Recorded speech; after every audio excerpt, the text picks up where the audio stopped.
guys, welcome back to our segment on makeup. I'm with the Style Garage and we are with Megan today. We have her primed, prepped, and we have her foundation on already.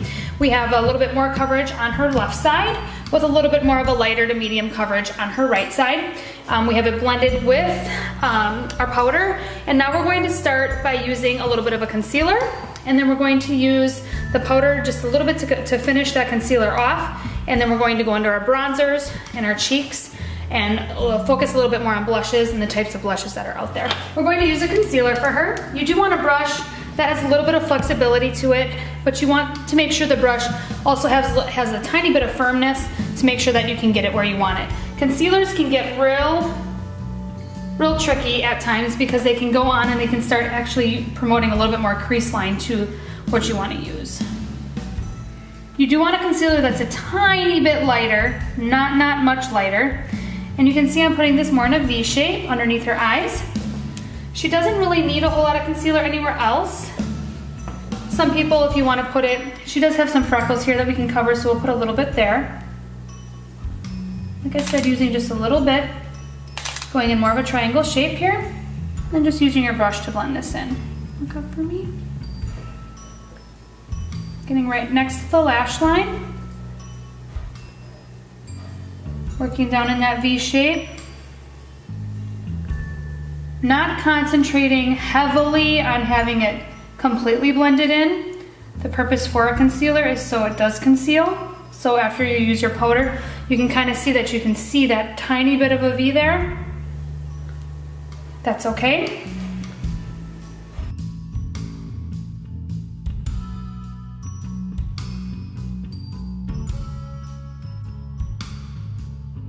Use a little bit of powder just to kind of go over that and set that in. This will be what's blend. This is what will be the purpose for the blending. Okay, so her concealer's on. Concealers can also be used, down on your chin line. I don't really recommend using a concealer for highlighting really or contouring your face. Some people think that that's okay. I don't really recommend it. It is formulated for certain aspects, for certain reasons. Also, if you have any type of blemishes or red marks, early breakouts and things like that, that's what concealers are used for. We're gonna move into some different types of bronzers. Now, the makeup line I'm using is Jane Iredale. There's all different types of bronzers out there. What you can see is a lot of times you'll see like a lot of the rust color bronzers. You'll see some quad bronzers out there, some half bronzers.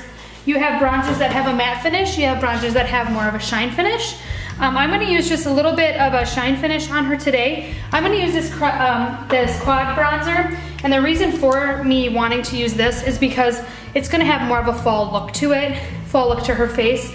I don't want to make her real summery right now. We're kind of moving into the fall and Christmas season. So using a brush like this. Now a lot of people don't know that these fan brushes, what they're even used for. I love this. This is my most favorite brush. And what you do is you're just going to go through and you're going to mix all the colors together, do a couple little taps, and you're just going to fan it on her face. You don't really want to see bronzer. When you go and you'll see people that have the bronzer on the cheek lines, or it's a real rusty tone. That's not what bronzer is for. Bronzer is literally just to add a little bit more color to your skin. Bronzer is also just to make sure that you can have a little bit more shine, shimmer to your skin, or matte it out. This one has just a little bit of shine to it. So you can see it's not doing a whole lot, and we're not having any type of lines in here. We're just going through the whole entire shape of her face, and we're applying her bronzer.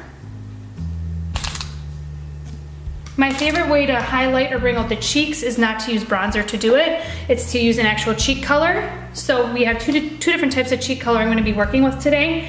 I can show you a powdered cheek color, and we also have a cream cheek powder, which is my favorite.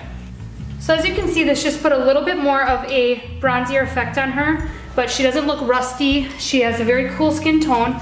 She doesn't look 3 shades darker either. She just looks very bronzed and a little bit more of a sun-kissed look to her to give her just a little bit more color. Now, if you are going to use a powdered cheek color, what I recommend is you making sure that you have a real puffy brush like this, so it can work in. You don't want you to have a big apple right here, you know, on your cheek, and then have it really not dissipate into the rest of your region. You want to make sure you have a nice clean look. So a powder on her, I'm just going to demonstrate what that looks like. I'm not going to use a lot of color because I want to show you the cream and how that works, but I'm just going to kind of show you how to demonstrate that. So what you want to do is you want to take your brush, you want to start back here, and you just want to work the color down this way. Like I said, I don't have a lot of product on here, so don't expect a lot of results, but you want to work the product down this way. If you put your brush on your product, and you load the product right here, it's going to automatically go here and it's going to work up. So you just want to ever so slightly, lightly, you don't want to press into the skin, start at the back and come forward, and then you can go ahead and roll up, like that. So you want to start in the back, come forward, and roll up. Okay, and that's typically what you want to do with your powdered cheek colors. And another thing is she has just this little tiny nose, so it's nice to kind of highlight that out a little bit and just kind of bring a little bit more shine through that area. Okay, so then moving in with our cream blush, Jane has an awesome cream blush that you can use one of two ways. I'll kind of demonstrate both ways. But what you want to do is you want to make sure you're staying on your cheekbone. You don't want to go below your cheekbone, okay? That's for contouring. You want to make sure that when you smile, go ahead and smile for me. This is her apple right here. That's where you want to make sure you apply the product for the cream blush, and then you're going to go ahead and work it up with your blending brush. So smile for me. We're just going to put a little bit of product here. Okay, I'm going to demonstrate on one side a little bit more of a dramatic effect versus a non-dramatic effect, okay? So first, the dramatic effect, you're going to actually put it right on her apple there, and then you're going to work it up. You know, brushes are really, really important, you guys, because, like, for instance, these are made out of, like, goat hair, and there's human hair, and there's so many different brushes out there. You want to make sure that you're utilizing the right brush for the right technique. So as you can see, that blended in really, really nice, and it is a cream blush, which it doesn't feel oily or anything like that on the skin either. So you're gonna have more of a dramatic effect. Look at me for a second. Where you can kind of see where that starts and then it dissipates up to the finish. Now, if you're someone that just wants a tiny bit of blush, but you don't really want it to be that dramatic, you take your brush, and then you go ahead and you're gonna load the product with your brush, just a little bit, and then again, start from the back, and work down, and then go ahead and swipe up.